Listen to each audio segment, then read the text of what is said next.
Genor TV, Shana Kitoko. Image na yo na monde entier balelango makasi. Genor TV nangai bana kini basepeli makasi. Ba diaspora bana Congo. Bosunga Genor TV ekende liboso. Shana munene, Genor TV, Shana munene. Image na yo na monde entier balelango makasi. Genor TV nangai bana Congo basepeli makasi. Bana kini chaîne oiza pona bino. Pour nous dans mon image par-ci par-là, on a ces qui fort, bana Congo, bana Poto, bana diaspora, vous s'abonnez à la chaîne Abino Genor TV, minga rolo bezati. Boki eza Genor TV, vous s'abonner massivement, vous soutenir Genor TV, vous soutenir sous manager d'Abisso Franck Ojivadol il est pour naba initiative. Genor TV.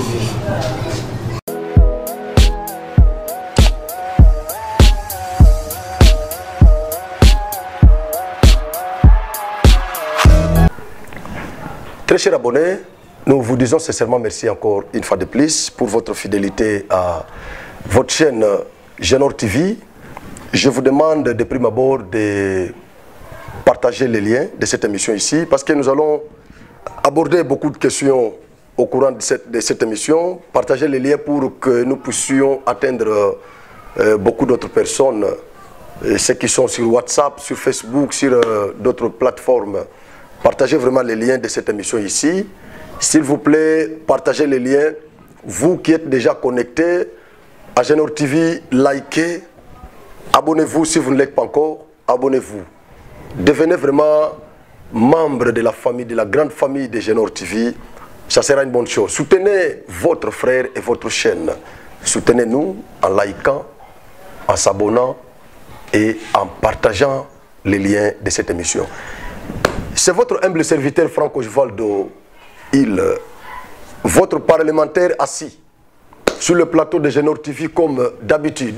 Nous allons aborder pas mal de questions ici comme d'habitude, mes très chers abonnés. Nous allons aborder beaucoup de questions ici.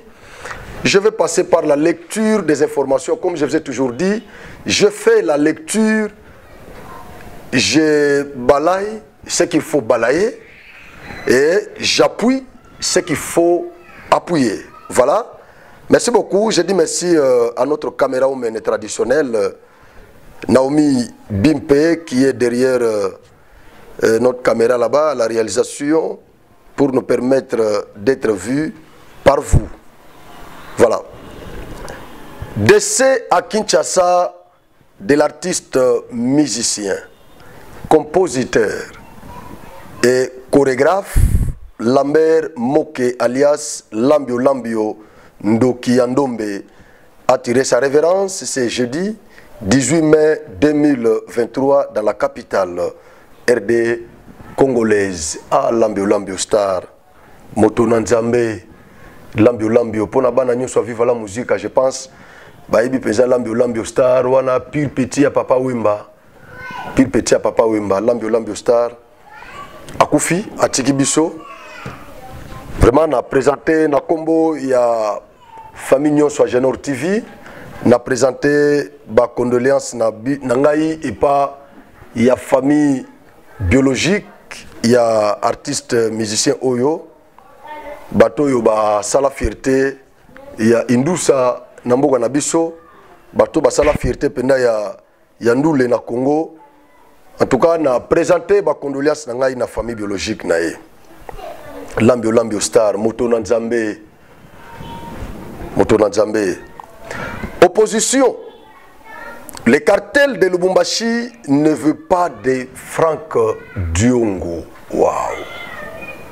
Vous savez, par moment, et ça, on n'a pas cité, on a mon akamutu, le quoi Franck Diongo, Ndoi Nangaï. Trump ya Franck Diongo. Kokende komi kitisa, tina babiloko ya boye. Ermoko Esalamabe. Lutte nyo sur Franck Diongo eke na mai. Mwana ya Etienne Tshisekedi wa Mulumba. Lutte na ye eke na mai. Franck Diongo landaki bloc ya Katumbi oyo eza autour ya Katumbi Fayulu Batata Ponyo na Sesanga. Alandaki bango na Lubumbashi croyant que aokota pe na bloc wana comme ça basala monstre à 5 têtes. mais bandeko mususu Fayulu matata ponyo na sesanga baboyi pesa intégration ya Franck Diongo na bloc na bango wana autour ya Moïse Katumbi, tandis que Moïse Katumbi abandaki déjà kosolola na Franck Diongo bien avant, a rassuré qui est que akokota akoma pe 5e tête na monstre na bango wana. Mais Franck Diongo akomi na Lubumbashi, bandeko mususu batelemeli babino Franck Diongo akokota na bloc côté soka kotika na ndako oyo biso to bimi libanda. Moïse s'est retrouvé devant un dilemme. Koto Franck ayeli ye muto invité ye, koto yo balene mususu baboyi Franck Diongo. Ça s'annonce déjà très mal. Na évité lo konini bazako accuser nango Franck Diongo. Soki balobi pour la transhumance. Banani yango o basalela yango te na Congo awa. So balobi pour la versatilité. Banani yango basalela yango te na bango nyoso wana 4. Banani yango o baza versatilité. Banani yango basalela transhumance te na mboko banani yango. Donc ezana eloko te bako ko bengana bako bengane la Franck Diongo na bloc na bango na je pense il fallait bazoyer. Mais lokola ba bengane pe na bloc wana pona ngai je crois nzamba lingi ko pesa Franck Diongo leçon. Nzamba lingi côté ya Franck Diongo soka ko comprendre bien c'était le langage de Dieu. Nzamba lingi alingo la na Franck Diongo que décision au Franck Diongo azwaki c'était une très mauvaise décision parce qu'il était à la croisée des chemins cette fois-là. Kotoyo Katumbi na ba opposant mususu na Jamar Kabound baza ko benaye baza ko lobaye pour kende na opposition parce que ba comprendre que azaki parmi ba poids lourd o bana ko défendre Félix Antoine Tshisekedi na début Franck Diongo effectivement bundaki abundaki attaquaki Fayulu fort na début yango moni pesi Fayulu méchant moi Franck Diongo a intégré bloc wana ezate parce que na début Franck Diongo attaquaki Fayulu très fort. Donc il avait fait un bon travail, il a soutenu Félix Antoine Tshisekedi Tshilombo. Donc liboso na nzela moko zalaki il y a kokota na pouvoir, nzela mususu il y a kokota na opposition. Donc quand vous êtes à la croisée des chemins, c'est un conseil que j'ai toujours donné à tout le monde. Lorsque vous êtes à la croisée des chemins, la décision que vous prenez, le choix que vous faites là-bas, c'est ce qui va définir votre suite. Si vous faites un bon choix, ce choix-là va vous amener dans le bonheur. Et si vous faites un mauvais choix, vous irez vers le malheur. C'est ça le problème. Franck Diongo, à mon humble avis, il était à la croisée des chemins. Il était à la croisée des chemins. À droite, c'était l'opposition. À gauche, c'était le pouvoir. Maintenant, lui était là. Mais il soutenait le chef de l'État. Entre-temps, les opposants voulaient qu'il les rejoigne. Mais comme Franck a fait un mauvais choix, il n'a qu'assumer les conséquences de son choix. Il a préféré se diriger vers l'opposition. Et aujourd'hui, il est là-bas. Voilà comment il est maintenant rendu ridicule. Il est éclaboussé par les opposants. Il avait suivi Jamar Kabound qui avait fait la déclaration pour critiquer la gestion de Fachi. Et pourtant, Jamar Kabound avait déjà gagné beaucoup d'argent parce qu'il avait d'abord travaillé avec Fachi. Jamar Kabound comme président AI de l'IDPS, le parti au pouvoir. Jamar Kabound comme député national. Jamar Kabound comme premier vice-président de l'Assemblée nationale. C'est-à-dire qu'il avait gagné son dividende. Mais l'autre, qui n'avait pas encore eu la parcelle de pouvoir pour tirer le dividende, il est parti vite en besogne pour se faire opposant de Fachi, pour rejoindre l'opposition qui n'est même pas encore stable.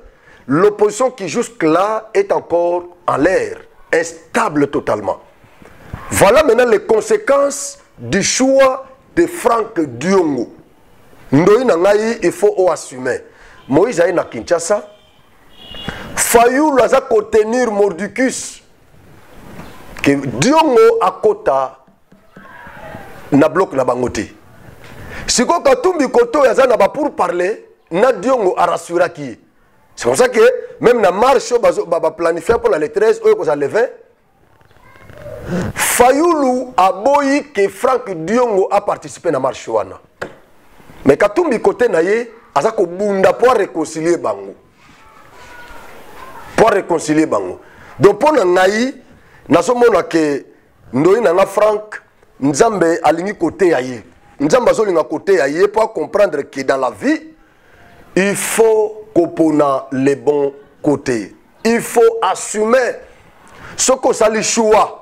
Comme il l'avait fait au départ, de suivre. Parce que quand Félix a eu le pouvoir, je me souviens, quand Fayoulou a quitté Kisasa, je crois que Fayoulou, non, ils ont une campagne, je crois.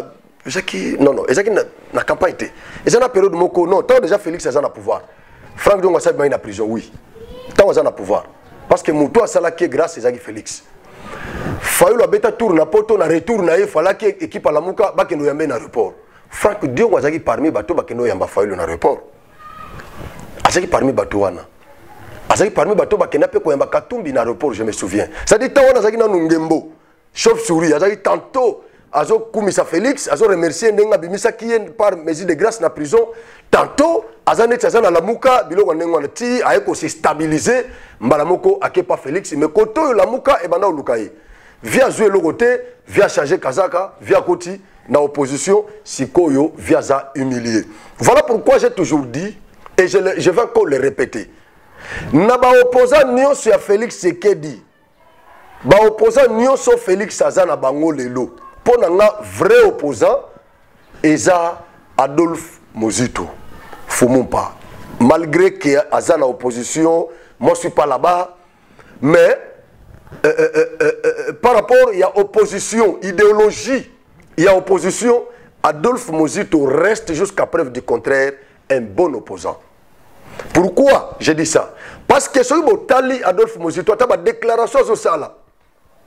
Dans son chef, nous trouvons les sentiments patriotiques. D'abord, il fait l'opposition, mais il a ces sentiments-là patriotiques, il aime la patrie. Il aime le Congo, le pays. Donc quand Félix agit bien, Adolphe Mozito, il soutient. Et quand il estime que Félix a dérapé, Adolphe Mozito condamne. C'est ça un bon opposant. Mais quand le Congo est agressé, je pense Adolphe Aza, premier politicien congolais, Oya Sengaki, na gouvernement, na Félix Antoine Tshisekedi, Wanazana nous radical na la Mouka, va déclarer guerre contre le Rwanda. Donc, ça l'hypocrisie, mais tu déclarer la guerre ouvertement contre le Rwanda. Ou ya kufa kufi, ou ya kutika la tika, comme ça, tu as déjà ce que Rwanda pèse na makasa kubeta biso. Babiso balobio no Rwanda na nous moi litama kaka moi groupe skill ya ba M23 toko kabangote, oui, c'est normal. Vous savez, agression na sens wana ke base ba côté libino ba vandi na mboka. Ba se mélanger na population. Je crois eza passi pour na kolongola bato wana parce que so bolingo bombarder na population na bino.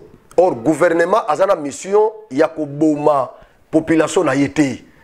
Gouvernement na armée na biso bazana mission ya ko protéger population. Mais tango ba terroriste bazo ya, ba agresseur bazo ya, technique la bango za ke ba kota na kati ya population ba se mélanger parce que on a ba yibi ke boko bombarder population te. C'est ça, exactement matata. Attends les lois qui armés na bisope et envahir Rwanda. Vous allez comprendre que ceux qui peuvent RDC ça ko soutenir moi l'itama ya armée na bisomo ko envahir Rwanda ba conquérir moi territoire moko rwandais ba se mélanger na batu. Et surtout dans contexte na bisoyo. Banyamulenge bato baza na est mingi bazolo ba Kinyarwanda baza morphologie zaka presque ndenge moko. Tango ba Rwandais bazoya ba se mélanger na bango bomona kana ti bango moko bazolo ba langue moko ba se camoufler na Banyamulenge. Eza pasi pona ko benga na bato wana na minduki boye boko bombarder boko bato. Ekozala génocide o bako tia na compte ya gouvernement congolais. Donc agression nenga ba côté libiso eza mo matata pona kolongola bango parce que baza mélanger comme je viens de l'expliquer. Mais soki to lobi ke to attaquer pe Rwanda to bombarder kaka to kendeka to bebana bango ba lancer biso pe to lancer vous allez voir que Rwanda a ko détruire Congo te to ko betana mais Muzito aza mutu ya liboso politicien liboso oyo a brava qui peur À ce moment, Félix n'a Kagame va coopérer. Oui, il avait bravé la peur. Mais à Beti Yango, à continuer à sous. Voilà un opposant. Il a compris que Kagame a changé un léopard qui ne peut pas changer sa peau. Malgré tout ce que Félix a fait pour lui, malgré corps économique, tout ça. Mais Kagame, c'est un léopard qui ne peut pas changer sa peau. Mouzito a fait demander au gouvernement de déclarer ouvertement la guerre contre le Rwanda. Et Mouzito, quand il a vu que l'économie de la RDC commençait à connaître une croissance exponentielle, mais il avait déclaré sur les installations de Top Congo. Il a encouragé l'œuvre accomplie par le gouvernement. Il a encouragé. Donc c'est ça, c'est ce qui me pousse à dire que Mouzito, c'est un bon opposant pour le moment. Les restes ici, ils sont assoiffés du pouvoir. Tout ce qu'ils cherchent, c'est le pouvoir. Et Bango Bazabatuya, et Bakaka, et Nakaka, et Sopana, mais Bissonde, tous ont parcelle à pouvoir. C'est ça le problème. Mais Franck Diongo a quelque chose se faire humilier pour rien. Pour rien. Bakomiko Benganaye akende boyete, yo awate, akende boyete, yo awate, et vieux Franck, a ça qu'on retrouvé maintenant, humilié par Fayoulou.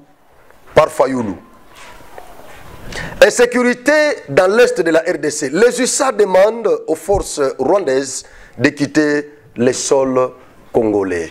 Ça, c'est l'ambassadeur d'Amérique, Il y a après rencontre na VPM, il y a défense. Jean-Pierre Bemba. Après rencontre na Jean-Pierre Bemba. Il a sali déclaration Oyo devant les micros des journalistes. Pour que Senga Nakagame a retiré force militaire na RDC, c'est-à-dire RDF Oyo baza en coalition na M23 ba retirer bango na RDC. Mais ba déclaration na peto lembi yango déjà.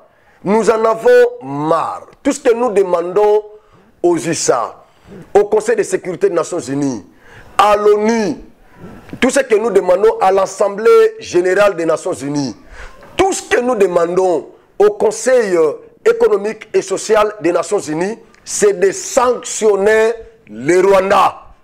Point barre. Parce que les déclarations que vous faites, nous en avons marre. Depuis que vous avez commencé à demander au Rwanda de cesser de soutenir les terroristes du M23, mais Rwanda ne respecte même pas ses recommandations. Le Rwanda ne respecte pas les recommandations du Conseil de sécurité des Nations Unies. Le Rwanda ne respecte pas les recommandations de ces grandes puissances. Le Rwanda ne respecte même pas les recommandations de l'ONU d'une manière générale. Il ne respecte pas Kagame, ne respecte pas. Il ne respecte pas ou soit ce que vous faites la journée, c'est contraire à ce que vous faites la nuit. La nuit, vous entêtez Kagame. C'est tout ce que moi je peux dire. La nuit, vous entêtez Kagame. Parce que moi, je ne vois pas un Kagame qui serait plus fort que le Conseil de sécurité des Nations Unies, qui serait plus fort que les USA, qui serait plus fort que la France, qui serait plus fort que la Grande-Bretagne. Je ne vois pas Kagame, un Kagame comme ça. Non, je ne vois pas. Je vois Kagame comme chef d'une petite puissance. Quand même, sujet de la communauté internationale, membre de l'ONU, mais c'est une petite puissance qui ne peut pas faire face à ces grandes puissances que nous respectons, à l'occurrence la France, l'Amérique, la Grande-Bretagne, comme tous ces 5 membres permanents du Conseil de sécurité des Nations Unies. Kagame n'est pas un super président, un hyper président. Kagame ne l'est pas. Kagame c'est un président d'une petite puissance, c'est le Rwanda. Je ne vois pas Kagame qui peut faire face à toutes ces puissances, grandes puissances mondiales. Mais depuis que vous avez commencé à faire ces déclarations, Kagame ne les écoute pas. Ou il écoute, mais il fait sourde oreille. Et qu'est-ce que vous prenez comme alternative? Vous allez continuer seulement à demander, à supplier à Kagame de retirer sa force militaire sur le territoire congolais, ou vous allez passer à la vitesse supérieure aux sanctions, parce que c'est prévu dans la charte des Nations Unies. C'est prévu. Les sanctions sont prévues là-bas. Le Conseil de sécurité des Nations Unies. Il y a une commission des sanctions. Mais la RDC a été sanctionnée ici. Mais c'était une sanction du Conseil de sécurité des Nations Unies. Mais pourquoi ce même Conseil de sécurité des Nations Unies ne peut pas passer? Félix a demandé ça ici. Aux côtés de Macron, président de la France, membre permanent du Conseil de sécurité des Nations Unies. Félix a demandé ici, dans cette interaction, quand Macron était venu à Kinshasa, il a demandé de passer à la vitesse supérieure, de sanctionner le Rwanda. Mais Macron avait bégayé, il avait bégayé, tout ça. Il avait bégayé. Mais Macron, il est membre permanent. La France est membre permanent du Conseil de sécurité des Nations Unies. Ils ont le veto. Macron peut demander aux autres membres là de sanctionner le Rwanda. Il peut solliciter cette sanction. Il faut continuer à faire des déclarations comme ça. Entre-temps, nous avons les Congolais qui meurent chaque jour, qui versent leur sang sur le territoire, le sol de leurs ancêtres. Mais vous ne faites que des déclarations. Pendant que toi, tu fais les déclarations, mais là-bas, les Congolais sont disséqués. Je deviens de plus en plus dubitatif aux propos de ces Occidentaux, aux propos de ces membres permanents, non permanents, de l'ONU, tout ça. Je deviens de plus en plus dubitatif. Parce que je pense qu'il y aurait l'anguille sur roche. La nuit, vous avez les choses que vous dites à Kagame la nuit. Et la journée, les déclarations que vous faites là, Kagame, ça ne lui fait absolument rien parce qu'il sait que la nuit, vous l'avez entêté. Donc, il est entêté la nuit et la journée, comme ça, vous faites des déclarations comme vous les faites. Moi, je demanderai aux USA, à la Grande-Bretagne, à la France, je demanderai à toutes ces grandes puissances de passer à la vitesse supérieure, de passer aux sanctions, parce que les Congolais continuent à mourir. À ce moment, nous allons accepter que vous êtes impartial. Mais aussi longtemps que vous ne le faites pas, je n'accepterai jamais. Steve Mbikaï demande à Fayoulou de se retirer du bloc de l'opposition pour garder ses mains propres. Non, non. Viens Mbikaï. Viens Mbikaï. Oui, il y a une déclaration à Yotro. Mais Oyo n'a pas d'accord. Fayoulou n'a jamais eu les mains propres. Non, non. Non, non. La crédibilité, lorsqu'on parle ou lorsqu'on peut s'évertuer à parler de la crédibilité politique, nous ne voyons pas Fayoulou. On se retrouve à Masolo, la crédibilité politique vient à Fayoulou, Azate. Parce que même ceux qui n'ont pas Roger Lumbala, moi vidéo mogozo circula, on a habité ceux qui n'ont pas Roger Lumbala, vidéo, je ne sais pas, Roger Lumbala. Roger Lumbala, Azako relaté histoire ya Fayoulou. Na eloko isala qui est na Fayoulou, moi ba kwak ezala. Roger Lumbala a betango, Augustin Kabouya pe a beti lisolo Fayoulou. Augustin Kabouya a beti lisolo Fayoulou. Ba kamo Fayoulou asala Adam Bombole, face André Kimbuta. Boyebi yangoti. Qui ne connaît pas ça? Tout Kinois a yebi histoire Yadam Bombole l'assemblée provinciale à Kinshasa, André Kimbuta. Et là qu'on est salaki ke Fayoulou à Kabouana, nazako palolé dans le mamouké. Et là qu'on salaki Fayoulou à Kabouana na muzito ezanini. D'abord tout en 2001, na 2011. Fayoulou azaki allié il y a pas Tshisekedi, il y a IDPS. Baken élection, ba député ou bazwaki ba siège ba gagner élection, ba lié à IDPS, na IDPS, papa était na sengaki pas siégé. Félix Antoine Tshisekedi Oyo a déjà quitté.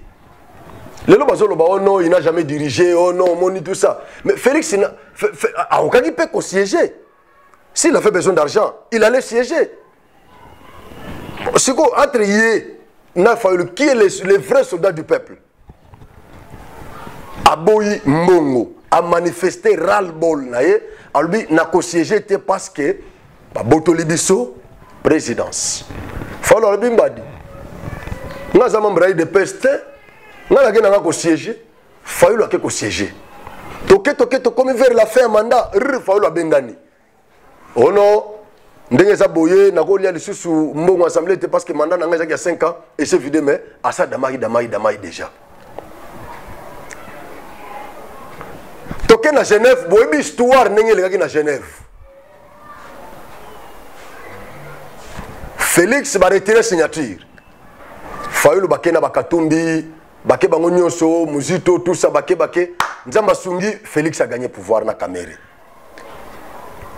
Katumbi azongi ya ba PC passeport. Félix a pèse Katumbi passeport congolais. Azongi na Congo, bazaki na Lamuka. Abengi bana mai na Lubumbashi parce que bango tout bakena Ugumba bela Katumbi na Lubumbashi. Bango nyonso. Na kamwa pourquoi Fayulu a benga bango pe na fa de nausité. Abino bana mai tout boya autour nanga parce que yé muto auti awa na ba élection. Azaki deuxième na élection présidentielle. Pourquoi ko benga pe bana mai nov Katumbi longo pe na Lubumbashi zo avion yaka muzito yaka tel yaka na fa de naus comme ça ngape na loger bino. Bango nyos bakenaka katanga et pas Moïse. Bake kuna Moïse aibisi bango bana mai muto za na pouvoir aza mutu na biso. Yoka malinité. Muto za na pouvoir aza mutu na biso. Donc une opposition ou bien donc soutenir yé. Bah monsieur habité. Donc une opposition voilà. Surtout une opposition. Donc une opposition républicaine et non opposition radicale. Pourquoi? Parce que opposition radicale et fouta papa Étienne sous la dictature de Mobutu. Mais les dictature est athée. Nous ne sommes pas sous la dictature de Mobutu, de Joseph Kabila, non. Papa Etienne, ceux qui ont un impact, ils ont pour la dictature de Mobutu. Alors, tant qu'il y a une opposition républicaine, Banamaï, Baboui, Katumbi a une républicaine, Mouké, Katumbi a côté de l'union sacrée, Fayulu a tombé Katumbi, Batake. Katumbi a kuna, Yepenenga Zagamale, a commis vers la fin, a Benani, a bandi ko décrié. Fayulu a tikali, Yé na Mozito.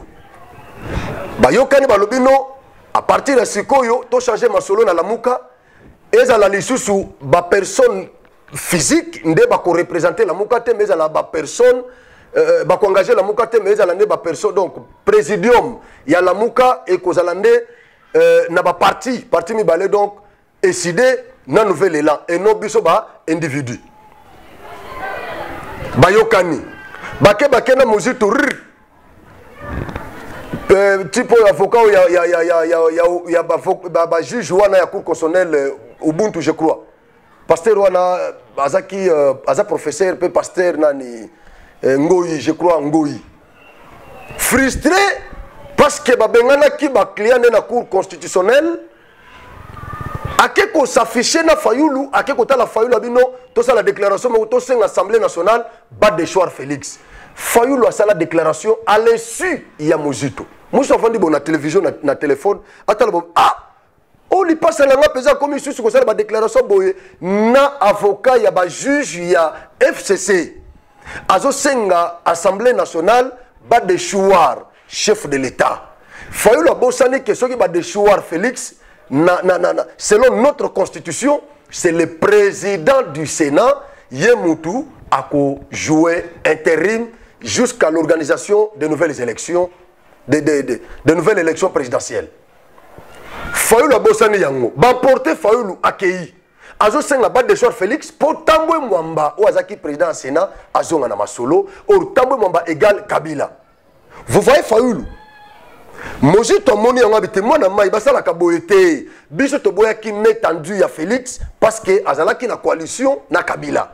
C'est-à-dire Kabila muto ayibi biso victoire a pesi Félix yango to boyaki. Mais lelo siko yo kende ko défendre talane ba piéger yo avocat ya ba juge ya FCC boyo ke ko défendre siko bo sali déclaration bo senga ba député majorité ya FCC ba de choix Félix tant ba ko de choix ye muto ko zuwa présidence d'office et ça Tambwe Mwamba.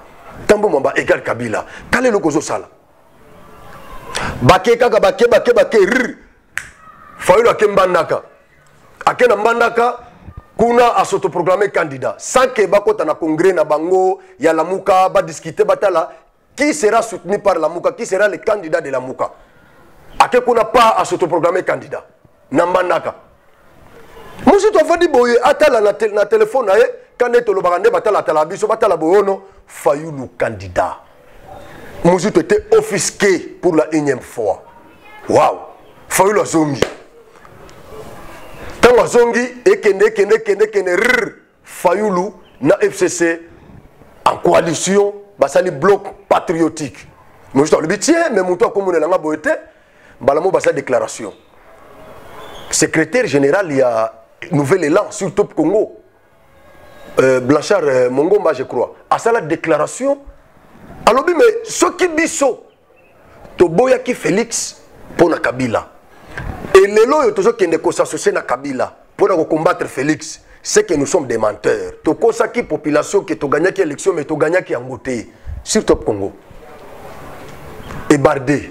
Et qu'il pas Mozito à se refroidir.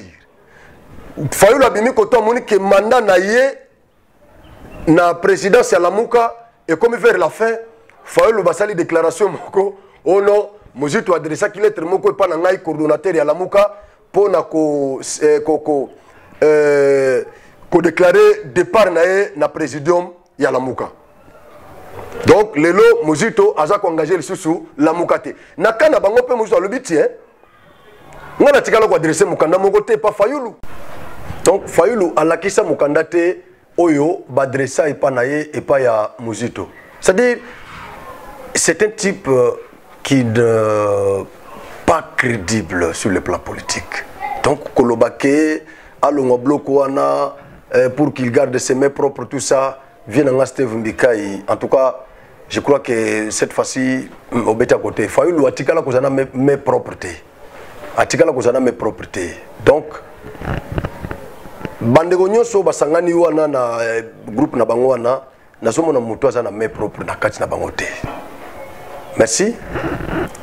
Nzamba pambola bino tokomi na suka ya émission oyo tokutani mbala sima na sengi kaka beau partager comme d'habitude bandeko botika biso te beau partager lien ya émission oyo. Merci beaucoup.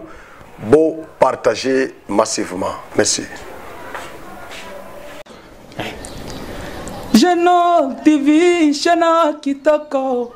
Image na yo na monde entier balelango makasi. Genok TV nangai bana kini basepeli makasi.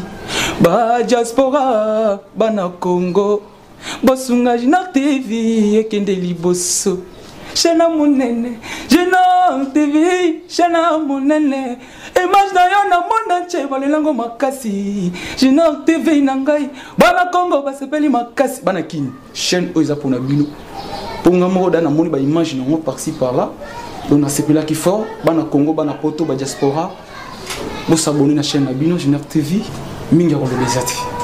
Boki eza Genok TV, bo s'abonner massivement, bo soutenir Genok TV, bo soutenir sous Manadia Dabiso Franck Ojivadol il est pour na ba initiative. Genok TV.